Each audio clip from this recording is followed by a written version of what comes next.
자, 오늘 저는 시므이라는 인물을 중심으로 하나님 말씀을 증거하도록 하겠습니다. 시므이, 이 이름의 뜻은 주께서 들으심, 이런 뜻이죠. 시므이, 주께서 들으신다, 들으심. 얼마나 좋은 이름입니까? 그런데 안타깝게도 시므이의 인생을 보면 하나님께 기도하였다는 내용이 한 번도 등장하지 않습니다. 시므이는 자신의 이름대로 하나님께 기도하며 하나님을 의지하며 살아야 되지만, 시므이는 시류에 편성하면서 이리 붙었다 저리 붙었다 하는 기회주의적인 삶을 살았습니다. 사무엘하 16장 5절 한번 보세요. 사무엘하 16장 5절 말씀 보니까 다윗이 압살롬에게 쫓겨서 신발도 제대로 신지 못하고 죄를 무릅쓰고 눈물을 흘리면서 도망가죠. 그런데 그 다윗을 향하여 돌을 던지고 저주를 퍼부었습니다. 사무엘하 16장 6절 보니까 돌을 던졌죠. 또 7절 말씀 보니까 피를 흘린 자여, 비루한 자여, 나가라 나가라 이러면서 얼마나 왕을 향해서 저주를 했는지 모릅니다.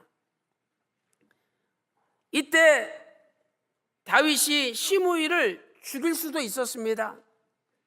그러나 다윗은 시므이가 자기가 말하는 것이 아니라 하나님께서 저 사람을 통해서 내게 이야기하는 거다, 이렇게 생각을 하고 시므이를 살려준 거죠.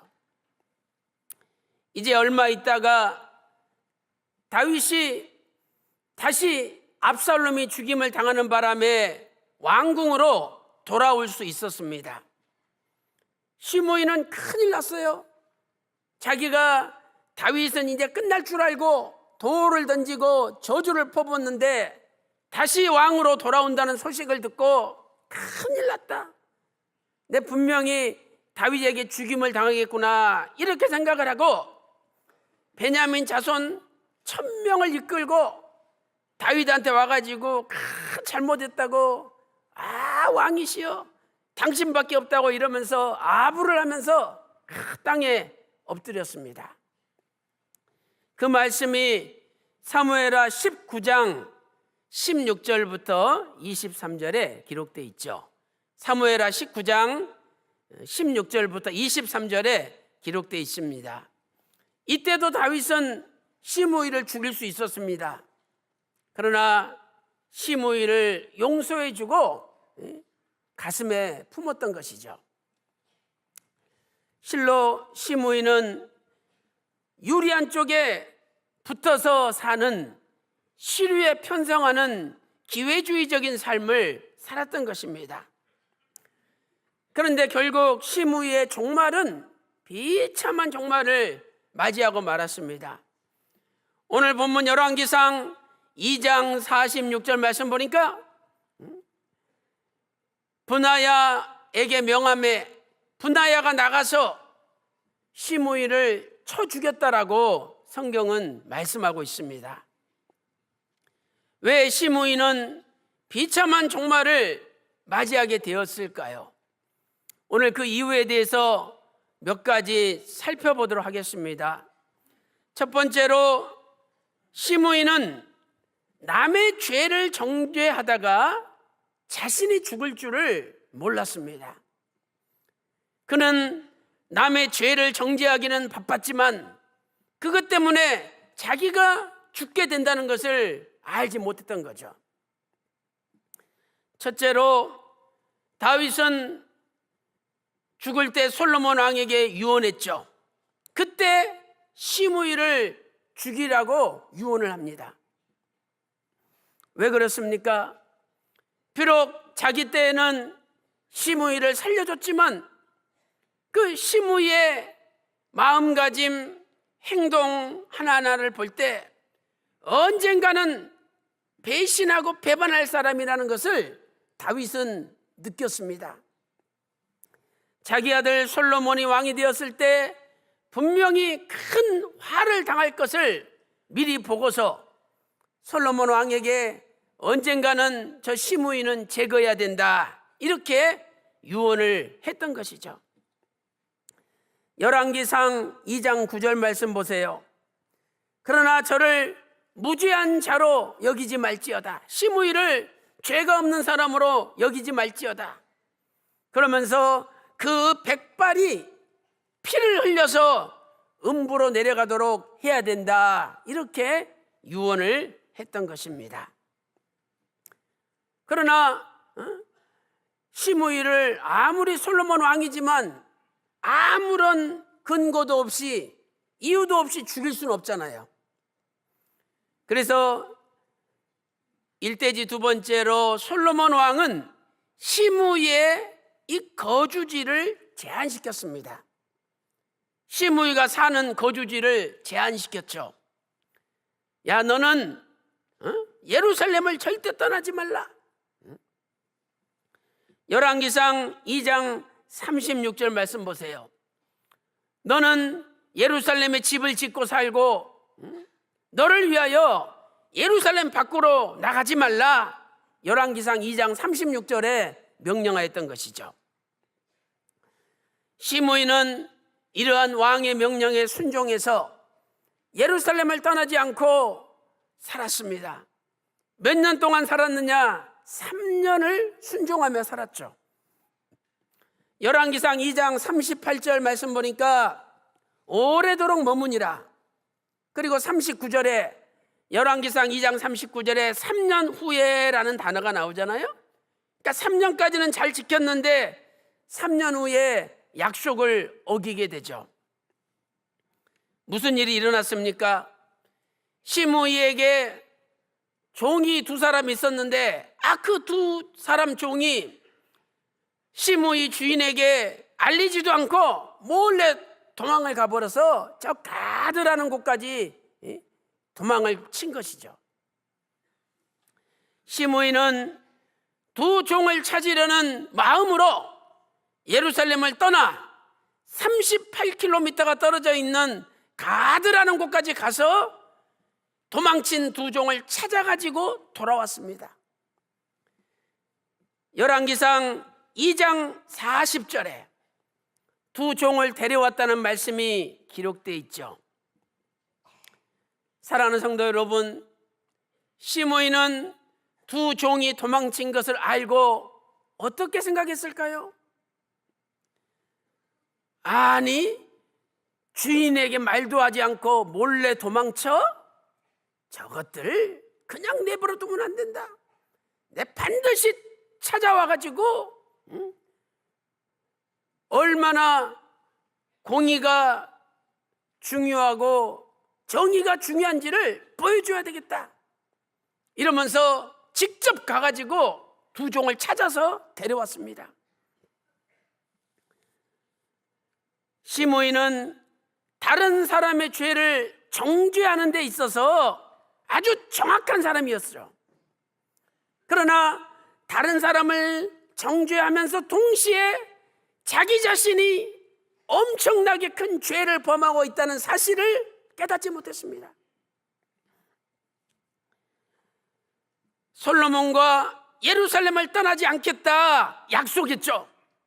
그런데 그 두 종을 찾으려는 그 마음이 너무 강해가지고 솔로몬과 약속한 것을 잊어버렸던 것입니다. 오늘 우리는 남을 정죄하기에 앞서서 내가 남을 정죄하면서 나 자신은 더 큰 죄를 짓고 있지 않는지 나 자신을 돌아봐야 될 필요가 있다는 거죠. 로마서 2장 1절에 이렇게 말씀하고 있습니다. 무릇 남을 판단하는 너희여, 누구든지 너희가 핑계치 못할 것은 남을 판단하는 것으로 네가 너를 정죄함이니 판단하는 네가 같은 일을 행함이라. 남을 판단하면서도 자세히 보니까 자기도 똑같이 죄를 짓고 똑같은 일을 하고 있다는 말씀이죠. 또 로마서 2장 3절 말씀 보세요. 남을 판단하고도 같은 일을 행하는 사람들아, 네가 반드시 하나님의 판단받을 것을 알지 못하느냐. 로마서 2장 3절에 말씀하고 있습니다. 사랑하는 성도 여러분, 오늘 우리도 나도 모르게 나에게 잘못한 사람을 정죄하고 판단하고 징계하는 데는 앞장섭니다. 그러나 그러면서도 내 자신이 더 큰 죄를 짓지는 않는지 스스로 돌아보는 가운데 시므이와 같은 비참한 자리에 빠져서는 안 될 줄로 믿습니다. 큰 두 번째로, 왜 시므이의 종말은 비참했습니까?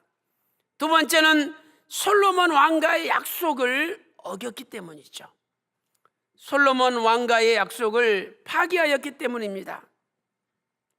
열왕기상 2장 37절 말씀 보니까 너는 정령이 알라, 네가 기드론 시내를 건너는 날에는 정령 죽임을 당하리라, 이렇게 솔로몬 왕이 이야기를 했고, 시므이도 그 말이 좋다라고 본인도 동의를 했습니다.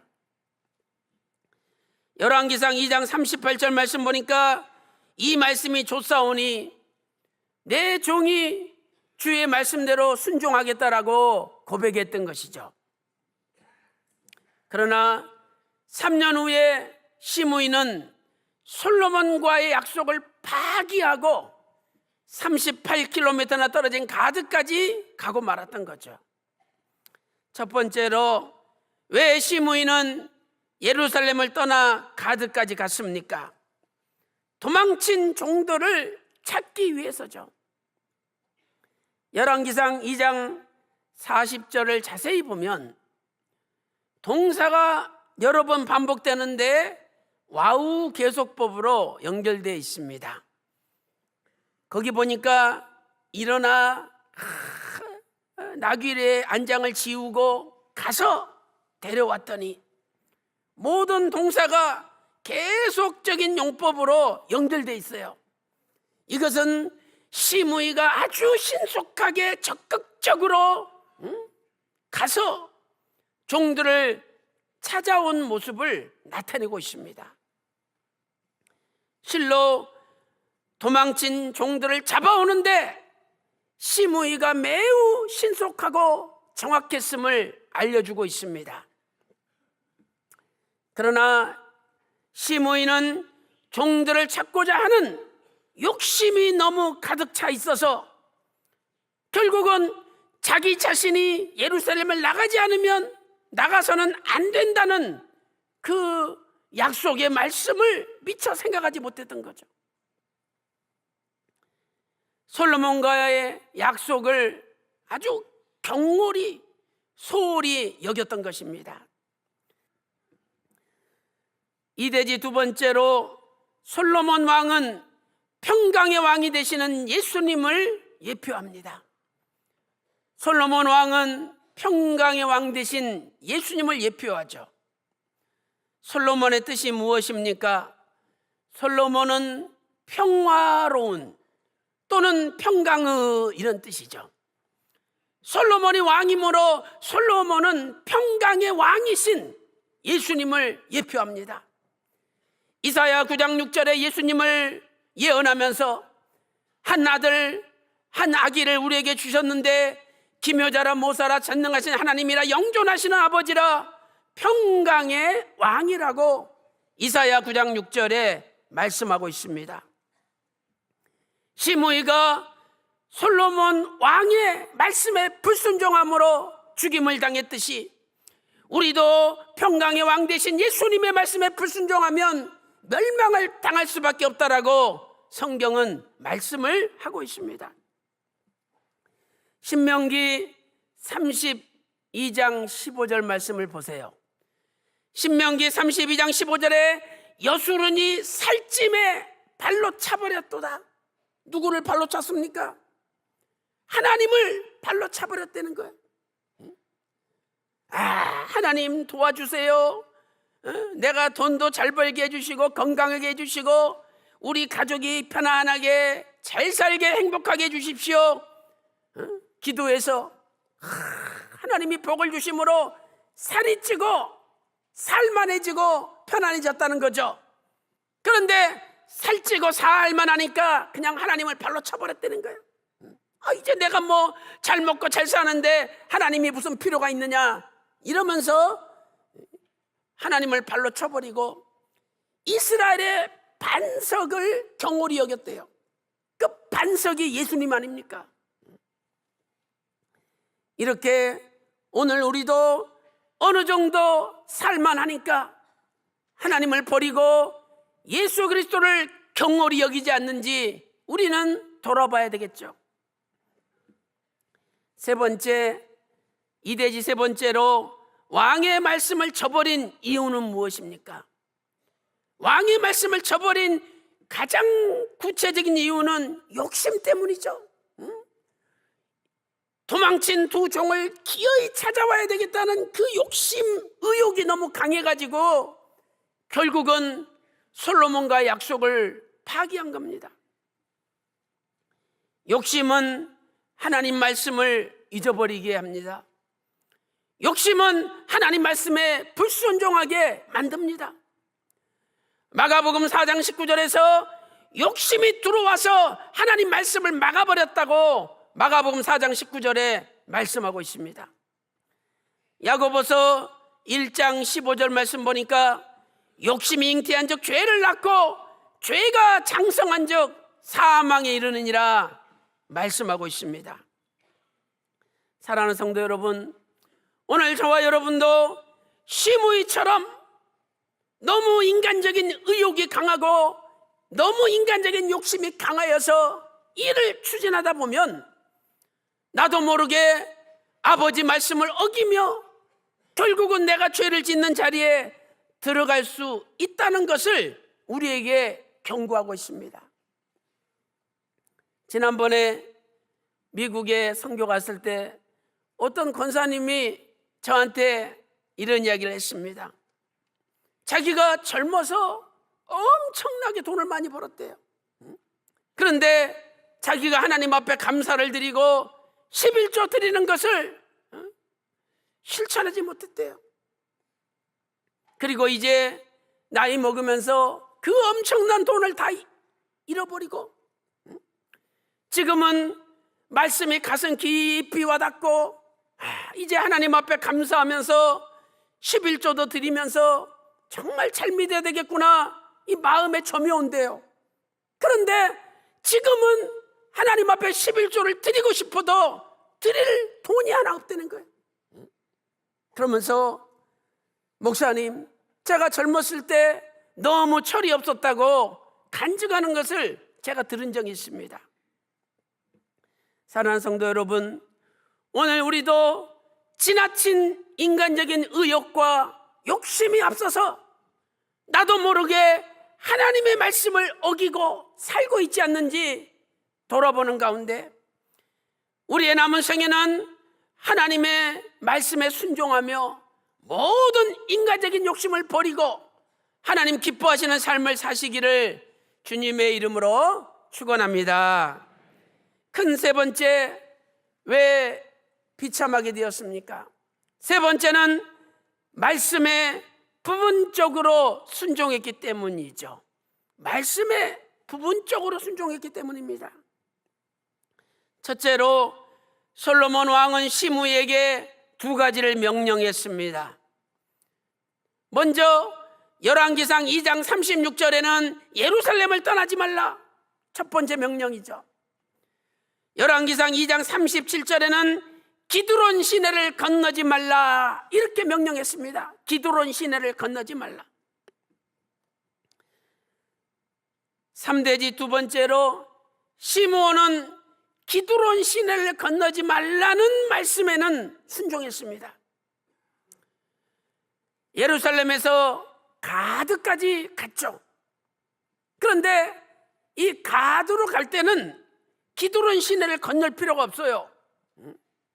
가드를 가려면 흰놈 골짜기라는 흰놈 골짜기를 건너면 되는 거예요. 지형적으로 볼 때 기드론 시내는 동쪽에 위치하고 있습니다. 예루살렘의 동쪽. 그러나 저 가드는 서남쪽이에요. 예루살렘의 서남쪽. 그러니까 기드론 시내를 건널 필요가 없어요. 그래서 나는 지금 기드론 시내를 건너는 게 아니라 흰놈 골짜기를 지나가니까 솔로몬 왕이 기드론 시내를 건너지 말라고 말했으니까 내가 그거 순종했으니까 괜찮겠지, 이렇게 생각을 했던 것입니다.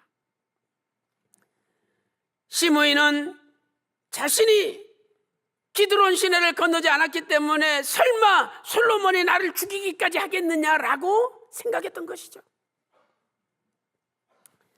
오늘 우리도 가끔씩 하나님 말씀을 어기며 살 때도 있습니다. 그런데 어기면서도 내가 뭐 다 어기는 것도 아니고 어느 정도는 순종하니까 괜찮겠지, 이러면서 자기 혼자 스스로 안심하고 혼자 스스로 위로를 받으며 살아갈 때가 있다는 거죠. 그러나 하나님의 말씀은 부분적인 순종이라는 것은 없습니다. 하나님의 말씀은 절대적인 순종만을 요구하시는 것이죠.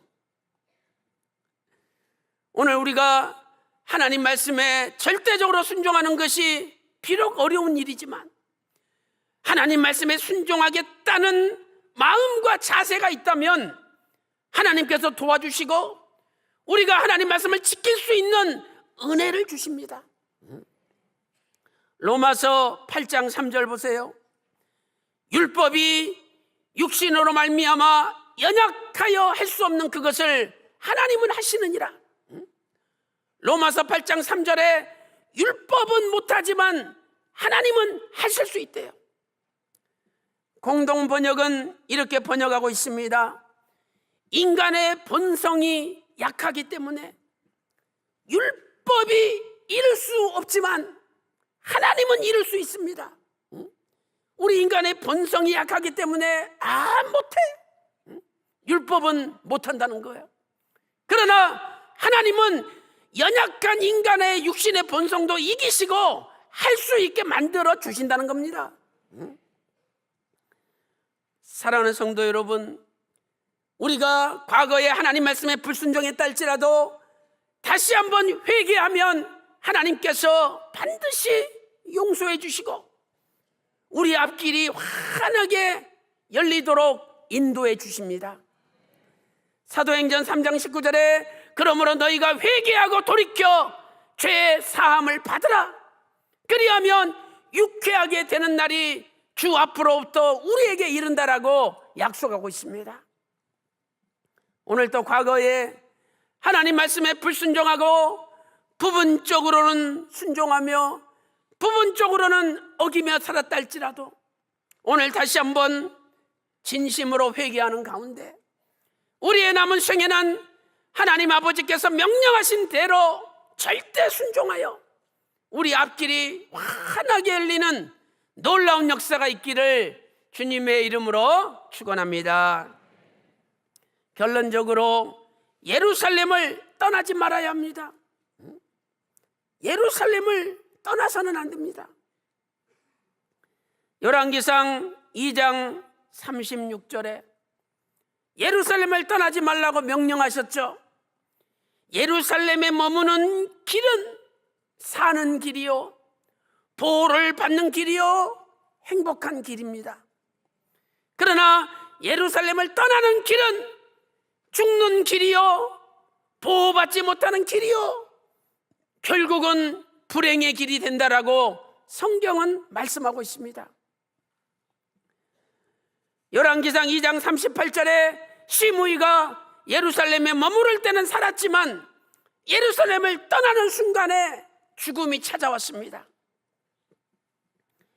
예루살렘 히브리어로 평강의 성읍이라는 뜻이죠. 평강의 성읍. 평강의 성읍을 떠나지 마라. 하나님의 명령입니다. 오늘 우리 평강 제1교회도 신령한 평강의 성읍이 아니겠습니까? 평강의 성읍 떠나지 마세요. 떠나지 않는 것이 사는 길이요, 보호받는 길이요, 행복의 길인 줄로 믿습니다. 시편 122편 6절 말씀을 보세요. 예루살렘을 위하여 평안을 구하라. 예루살렘을 사랑하는 자는 형통하리로다. 예수 그리스도의 십자가의 피로 세움받은 모든 교회는 평강의 성읍입니다. 예루살렘을 사랑하는 자는 형통하리로다. 시편 122편 6절 말씀이에요. 오늘도 평강 제1교회를 사랑하시고 전 세계 예수님의 몸된 교회를 사랑하실 때 우리의 인생은 형통할 줄로 믿습니다. 왜 예루살렘이 평강의 성읍입니까? 바로 예루살렘에 평강의 왕이 거주하시기 때문이죠. 솔로몬 왕은 평강의 왕입니다. 전도서 1장 1절 예루살렘의 왕 전도자 솔로몬이라고 말씀하고 있습니다. 이사야 9장 6절에 예수님이 평강의 왕이십니다. 오늘 예수님이 거주하시는 평강의 성읍, 그 평강의 성읍을 하나님께서 둘러진치고 끝까지 보호해 주시는 것이죠. 시편 135편 21절에 예루살렘에 거하시는 여호와 하나님이라고 말씀하고 있습니다. 시편 125편 2절에는 산들이 예루살렘을 두름과 같이 여호와께서 그 백성을 지금부터 영원까지 두르시리로다, 이렇게 말씀하고 있습니다. 사단 마귀는 자꾸만 야 예루살렘 떠나라, 왜 예루살렘에만 처박혀 있냐, 떠나라, 이렇게 유혹합니다. 그러나 우리는 예루살렘을 떠나지 말고 끝까지 예루살렘에서 평강의 왕을 섬길 때 하나님께서 산으로 예루살렘을 두르심과 같이 모든 평강의 권속들을 지켜주시고 보호해 주시는 것입니다. 사랑하는 성도 여러분, 한 번 더 나의 공의, 인간적인 의로움을 추구하기 위하여 예루살렘 떠나지 말고 끝까지 평강의 성읍 예루살렘에서 평강의 왕이 되시는 예수님을 섬기는 가운데 저와 여러분의 삶이 영원 무궁토록 하나님의 보호와 돌보심 속에서 행복한 삶, 죽지 않고 변화되는 영원한 축복의 주인공들이 다 되시기를 주님의 이름으로 축원합니다.